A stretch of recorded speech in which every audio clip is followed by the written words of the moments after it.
Prostitution, the practice of engaging in relatively indiscriminate sexual activity, in general with someone who is not a spouse or a friend, in exchange for immediate payment in money or other valuables.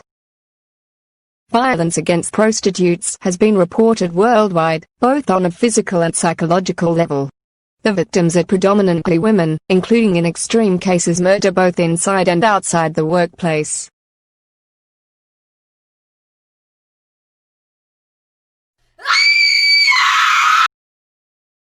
The bodies are turning up one by one along this lonely stretch of road in North Carolina.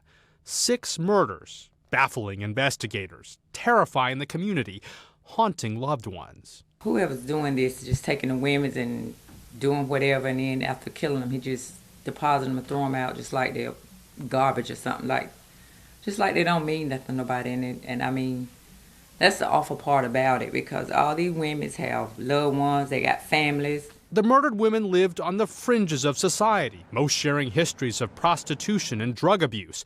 3 more women are still missing. When the 6th body turned up in June, 4 years after the first was found, law enforcement started investigating the possibility of a serial killer. All new at 6, at least 9 women from Indianapolis with ties to prostitution are missing. The question is one person responsible for their disappearance? Police haven't ruled out the possibility, and tonight the search continues in earnest for the missing. Reporter Jack Reinhardt has a story you will only see on RTV6. Sandra House police say worked Washington Street here on the Near East side of the downtown. That is until she went missing the day before Christmas in 2010. No one has seen nor heard from her since. Since then, police say as many as 8 other women ranging in age from late teens to mid-40s have turned up missing, and efforts to find them both locally and through a national police database and a national DNA database have turned up nothing. Started the day as 3 separate investigations into the disappearances of 3 sex workers is now potentially one search for a serial killer. Parts of one woman's body were found in a weir in Shipley yesterday by a man who works nearby. Divers recovered the remains. Police cordoned off a large stretch of the river. It's too early to identify the body. We now know who they were. The 4 bodies dumped on a desolate stretch of Gilgo Beach were all young women, all web-based prostitutes, all killed in about the same way and probably by the same person. All murdered. The actual cause of their deaths appear to be substantially similar. We're not going to go into any further aspect of that at this time. They were Maureen Baynard Barnes, 25 years old, from Norwich, Connecticut, Melissa Bartholomew, 24, from the Bronx, and Amberlynn Costello, 27, of North Babylon. Megan Waterman, the 4th victim, was identified last week, and it seems the killer's targeting small women. All but one was under 5 feet tall and weighed about 100 pounds. Suffolk officials are again using the term serial killer. I believe it is, yes, and I think it fits within the known definition of what a serial killer would be. All 4 women were believed killed during the summers dating back to 2007. The most recent victim, Amberlynn Costello, was last seen in North Babylon, 6 miles from Gilgo Beach. Now painted arrows point to where the bodies were found in December. Police believe the women were killed elsewhere and dumped. New at 5 tonight, a suspected serial killer arrested in Palm Beach County back in September, just indicted in 3 murder cases. The state's attorney general made the announcement as the state looks to pursue the death penalty against Robert Hayes. The new indictment came out of Volusia County, where Hayes is accused of killing 3 women between 2005 and 2007. Hayes is also accused of killing 35-year-old Rachel Bay of Palm Beach County back in 2016. He has pled not guilty. This is a recent picture of 72-year-old Samuel McDowell, soon after he was extradited to California from Kentucky. He's now been charged in 3 murder cases in Los Angeles dating back to the late 80s after DNA matches linked him to the cases. I think Samuel McDowell, Samuel Little, is a monster. LA detectives say he targeted high-risk women, prostitutes, and those with substance abuse problems. The body of one woman found in an alley, another a dumpster, the last woman in an abandoned garage. Meets him in bars, meets him on the street, engages him. The next thing you know, they're found. Police say McDowell lived a life of crime for more than 5 decades in 24 states. After he was acquitted of murder in Florida in 1983, he landed in San Diego. In September 1984, he attacked a woman in her 20s at night in the downtown area. According to court transcripts, she was walking near 10th and B when someone grabbed her from behind, put her in a chokehold, and pushed her into... 46 years ago, a young woman was picked up in Washington, D.C. She was driven towards Baltimore and murdered in the woods. Her name is still unknown. We're going back to the scene of this crime. But after years of trying, cold case cops have finally identified the killer, a 78-year-old who strangled women for sexual gratification. Talking with Samuel Little was chilling. He is a true monster in every sense of the word. He is every female's worst nightmare. Little was jailed for 3 murders in 2014, but only now, with his appeals over and health in decline, has he revealed himself as perhaps the worst serial killer in American history. So he's got the one in D.C. A Bundaberg-born forensic specialist played a key role in securing the confession, working with the FBI to help pick up a pattern in other unsolved murder cases. We thought, well, what have we got to lose? He's getting older. Maybe he will talk now, and pretty much 30 minutes into the interview we started talking about the Texas case that we particularly went to visit him about, and then he kept talking. Little has now admitted to more than 90 murders, from Maryland to Miami, Louisiana to Los Angeles, stretching back almost half a century. I don't question his credibility. I think he really is responsible for all of the cases that he's told us about.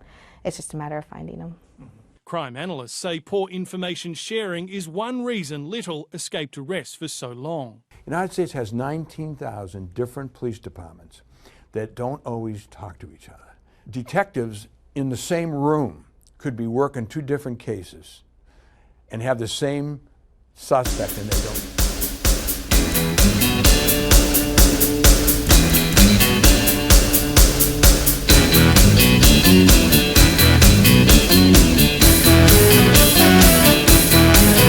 Pretty woman walking down the street, pretty woman, the kind I like to meet, pretty woman.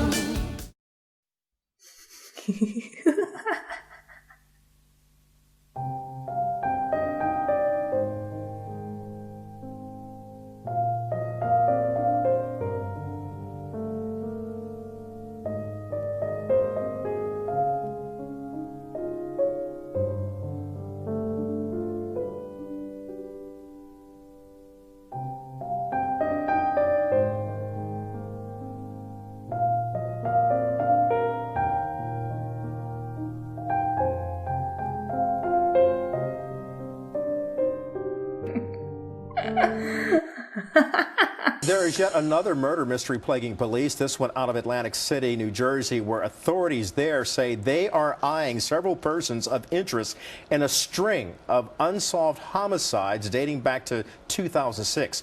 Christina Corbin has more from Atlantic City. Sun, surf, and glittery casinos. That's the image Atlantic City puts out to attract millions of visitors and billions of their dollars. But this is another side of Atlantic City. November 20th, 2006, 2 people stumbled across the body of Kimberly Raffo. When police arrived, they found 3 more women's bodies, no more than 50 yards separating them. This fits the FBI definition of a serial killing. Kimberly Raffo was a 35-year-old former PTA mom who moved from Florida to Atlantic City. Tracy Ann Roberts, 23, was from Delaware and moved to Atlantic City for a job dancing. Barbara Brighter was 42, and 19-year-old Molly Diltz, the youngest victim, arrived in Atlantic City just 2 weeks before she was... Indiana and Texas are checking unsolved murders and missing person reports this morning. It follows the discovery of 7 bodies tied to a suspect who says he's a serial killer. Dean Reynolds is in Hammond, Indiana, where this investigation is unfolding. Dean, good morning.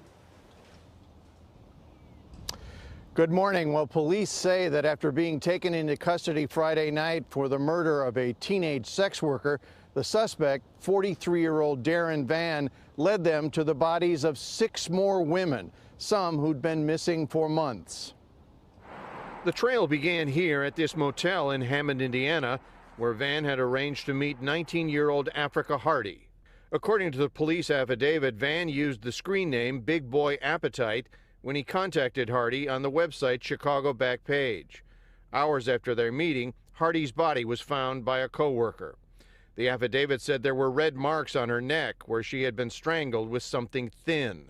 In the room, police found a broken fingernail and a light-colored button indicating a struggle had occurred. The escort agency gave police Van's cell phone number, which led them to this home in nearby Gary. Under interrogation, Van not only confessed to Hardy's murder, but admitted involvement in the disappearance of at least 6 more women. He knew the location of 6 dead bodies in Gary. He literally gave us the locations, and we verified dead bodies at those locations. 28-year-old Tiara Beatty, missing since January, was one of them. It was a person out here on the streets saying that Tiara was dead and in an abandoned building on the west side of town. Van was previously convicted of sexual assault in Texas, where he served a 5-year prison sentence. Now, in cooperation with the police, the allegedly self-confessed serial killer ominously hinted the number of victims could be even higher. I think he was shocked, and we caught him off guard, and, he started working with the police. Now, at this point, 3 of the bodies recovered over the weekend remain unidentified. And as the investigation continues, more charges are... The man who called himself the Crossbow Cannibal is being treated by medical staff after apparently slashing his throat in what's thought to be a suicide attempt. Stephen Griffiths is awaiting trial for allegedly murdering 3 prostitutes. He was taken to the healthcare centre at Wakefield Prison after receiving what was described as superficial wounds. Griffiths is charged with killing 3 Bradford sex workers between June 2009 and May this year. Victims' body parts were found in the River Aire by police investigators. The mature student was studying criminology at Bradford University when he was arrested on May the 24th at a flat near the city's red light.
I hate your guts, Gary Ridgway, and your day is coming soon.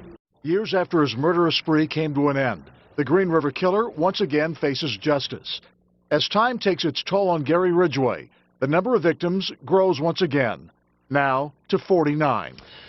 The nation's most notorious serial killer spent his 62nd birthday pleading guilty to another Green River murder. Becky Marrero's remains were found last December, 29 years after her family last saw her.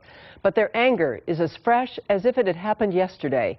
King 5's Tanya Mosley begins our coverage from the Kent Regional Justice Center. Tanya. Jean, there was so much emotion in that courtroom, even the judge choked up. There were families of other victims there, and there were the Romeros, whose pain quickly turned to anger. He walked into the courtroom like he's done many times before. For the Marreros, this is the first time, the moment they've been waiting 29 years for, and it's bittersweet. How do you plead to the crime that's been charged? Guilty. Guilty of murdering Becky Marrero, December 3rd, 1982. She is Gary Ridgway's 49th victim. Her 79-year-old mother, Sister Mary, and a niece she never got to meet walked up to the podium past Ridgway and spoke for Becky. He's a waste of society and a waste of space. If I had one thing to ask you today, it would be kill him. He has beat the system just like he beat his victims. I know he will burn in hell because you can't be God. With a stoic look on his face, Ridgway appeared to listen. I ask you again, what do you have to do in the state of Washington to get the death penalty? But under a 2003 plea agreement, the judge's hands were tied. Usually, when I sentence an individual, even for the most serious of crimes, I reach out with some humanity. In this case, I cannot. I can find no compassion. Ridgway has been spared the death penalty in exchange for leading investigators to the bodies of the others. When it was his turn, he actually stood to speak to the Marreros. I'm sorry for saying out. Don't say anything. Just say out. The family through all this thing. Shut up. Sir. There were no words he could say. We wanted the death penalty. Now, the judge ordered Ridgway to pay a $50,000 fine, and this is the first time a judge has ever asked him to do that. His attorney says he won't be able to pay, though. He's in solitary confinement, and unlike other prisoners, he is not able to work in the prison. Reporting live in Kent, Tanya Mosley, King 5. You've made it difficult to live up to what I believe, and that is what God says to do, and that's to forgive. You are forgiven, sir.